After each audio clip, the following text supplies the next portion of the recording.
Paano mag-claim ng monthly coin sa World app at mag-withdraw sa GCash sa pinakasimpleng paraan? Sa Home, itap ang World Coin. Itap ang Claim with World ID.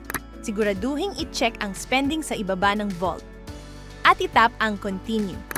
Itap ang Confirm hanggang makita ang verified badge. Maghintay saglit hanggang magbago ang status sa claim. Itap ang Continue. Itap ulit ang Continue.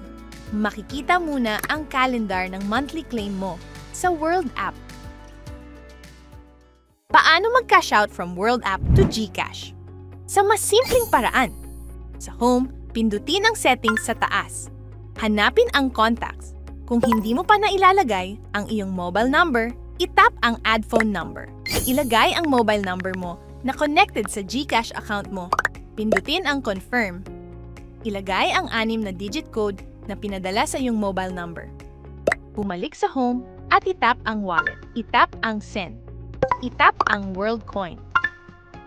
Ilagay sa search bar ang 1 GCash PH. Pindutin ang 1 GCash PH. Ilagay ang amount na gustong withdrawin o kaya naman itap ang maximum at itap ang Continue, itap ang Confirm Send. Maghintay saglit.